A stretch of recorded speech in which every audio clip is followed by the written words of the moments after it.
Planeta. Nos vamos a ir a Egipto, donde se encuentra la periodista Thais Gadea Lara para informar más en detalle lo que ocurrirá esta semana en la COP27. ¿Cómo estás, Thais?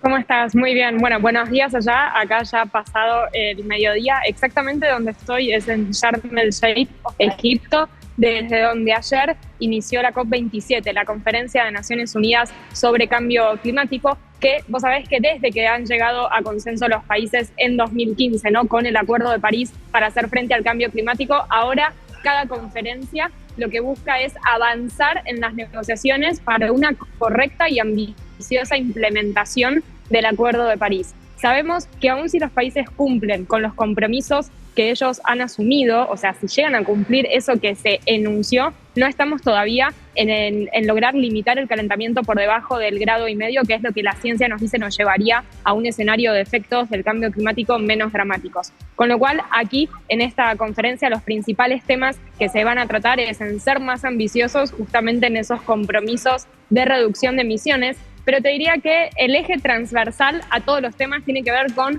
financiamiento. ¿Por qué? Para ser más ambiciosos, los países en desarrollo necesitan dinero, y porque también se necesita que ese dinero vaya de forma equitativa tanto a la reducción de emisiones como también a la adaptación a los impactos ya presentes del cambio climático. Y también los países más vulnerables están pidiendo financiamiento exclusivo para lo que son las pérdidas y daños. Es decir, esos impactos del cambio climático, inundaciones, sequías, están generando pérdidas y daños, y los países vulnerables, que son los que menos contribuyen al problema y los que se ven más impactados por él, necesitan justamente recursos económicos para poder abordar esas pérdidas y daños. Esos van a ser los temas que se van a poner sobre la mesa durante estas 2 semanas, y que ayer tuvieron un consenso respecto de la agenda de trabajo, en donde el financiamiento para pérdidas y daños logró entrar en la agenda, que era algo que en los días previos se temía que podía llegar a no ocurrir, pero finalmente eso va a estar sobre la mesa en estas 2 semanas. Importante lo que nos cuentas, Thais, pero eso y la posibilidad de avanzar en ese acuerdo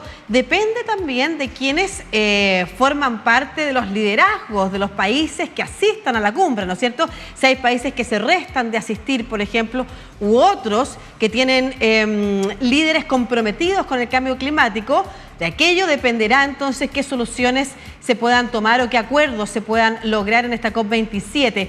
¿Qué se ha sabido entonces de la asistencia de algunos de los importantes líderes o liderazgos de los países más desarrollados, que son los que tienen efectivamente más que aportar a este fondo?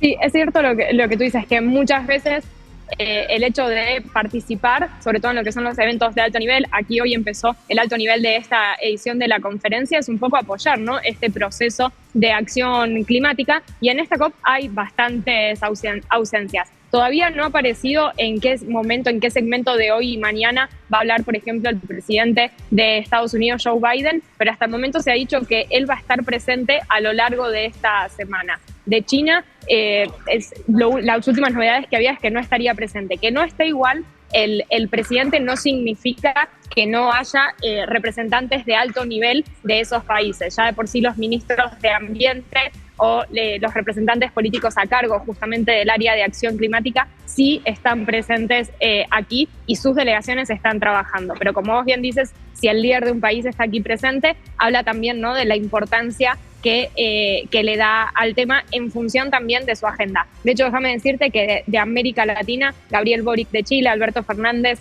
de Argentina no estarán presentes, tienen sus delegaciones trabajando, pero quienes sí estarán y hay expectativa, hoy en el segmento va a hablar el recientemente electo presidente de Colombia, Gustavo Petro, que viene haciendo mucho énfasis en avanzar en la acción climática en la región y hacerlo de forma conjunta. Y quien va a estar presente la próxima semana, que sorprendió en su anuncio, va a ser el recientemente elegido en las elecciones de Brasil, Lula da Silva, en donde la delegación de Brasil, que hoy está aquí trabajando en la COP27, responde todavía al gobierno de Jair Bolsonaro, pero Lula va a venir la próxima semana, probablemente, ¿no?, también para marcar cuál va a ser el futuro de su agenda de acción climática.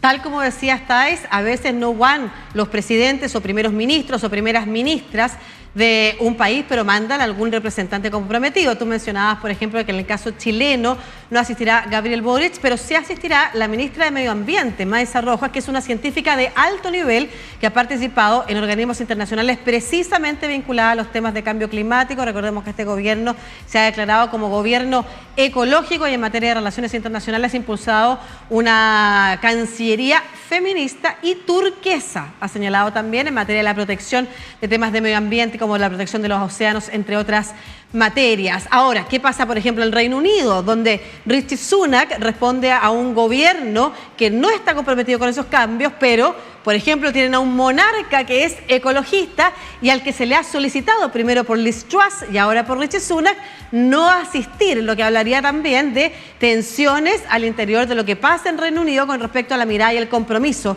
que puedan mostrar en esta COP27. Thais, ¿cuáles son las actividades de la semana? Bien, solo quería decir que a Maysa Rojas en el mundo climático la conocemos, ¿no? Mucho más antes, justamente por su labor climática, y ahora va a ser muy interesante. Hay mucha expectativa en verla a ella como ministra. Y la otra cuestión también en esto que vos mencionabas, Reino Unido. Sí, Reino Unido ayer terminó de presidir la anterior COP, la COP26. En su momento había estado Boris Johnson, ¿no? El año pasado, claro, en Glasgow. Y bueno, ahora con todo el cambio. El actual primer ministro había dicho primero que no venía, eso le generó muchas críticas y finalmente estará presente. Pero bueno, ¿qué es lo que tenemos que esperar esta semana? Hoy y mañana va a haber mucha difusión y atención en lo que está pasando ahora en el plenario por la presencia de, se dice la cifra de 110 jefes de Estado que estarán presentes y después de otros rangos de, por ejemplo, ministros, dando discursos en donde en esos discursos uno puede ver cuáles son sus políticas de acción climática, sus compromisos, pero sobre todo también cuáles son sus reclamos, que se muestra con cuáles son los intereses con los que vienen aquí en la COP. Eso en la parte de lo político. Y después lo que es interesante es ver para lo que en verdad venimos a la COP, que tiene que ver con el avance específico de las negociaciones. Esta semana tenemos que ver cómo se avanza en la discusión sobre lo que comentaba recién de financiamiento para pérdidas y daños y también sobre financiamiento per se. ¿Y qué quiero decir con esto? Bueno, en esta COP tendría que haber algún dato, claridad, respecto de cómo los países desarrollados van a cumplir con esa meta que ellos mismos se prometieron de movilizar 100.000 millones de dólares anuales a los países en desarrollo, meta que todavía no se ha cumplido y sobre la cual no hay claridad respecto de, bueno, cómo se va a empezar a esquematizar esa movilización de dinero y cuándo se va a empezar a cumplir. Así que te diría que pérdidas y daños y financiamiento son los dos temas que tenemos que seguir en las negociaciones y que siempre los avances que se realicen en la primera semana van determinando un poco de, bueno, cuál va a ser el resultado más positivo o negativo en la segunda. Perfecto. Y también a poner ojo con lo que significa la tensión en torno al conflicto en Ucrania, producto de la invasión rusa, en las propias negociaciones. Recordemos que aquí no solamente hay un compromiso mayor o menor de los distintos países respecto a las acciones para mitigar, adaptar, por ejemplo, las distintas sociedades a las distintas poblaciones por las situaciones que se enfrentan producto del cambio climático, sino que además estamos hablando de relaciones internacionales. Por lo mismo, se ha hecho un llamado a que los países no pongan las tensiones que hay por el conflicto sobre la mesa para impedir avanzar en esos acuerdos. Pero de todas maneras, por ejemplo, la visita de Vladimir Putin, que es uno de los grandes países también del mundo que emiten además emisiones de CO2, que contribuyen con emisiones de CO2, no está asegurada. Así que, bueno, esperamos que sea un buen resultado. Por supuesto que estaremos muy pendientes de lo que nos puedas contar, Thais, no solamente en este bloque, sino que en el resto de las jornadas también, con lo que se vaya acordando y de qué manera van avanzando las negociaciones en esta COP27. Muchas gracias, Thais Gadea, allá en Egipto, que entiendo que hay como 5 horas más a esta hora que en Chile, que en Uruguay y en Argentina. Muchas gracias por el trabajo y esperamos tenerte pronto de nuevo con informaciones positivas, con buenos augurios de lo que pueda acordarse a fin de semana. Muchas gracias, que estés muy bien. Un placer poder llevarles información desde Sharm el Sheikh. Gracias. Un abrazo.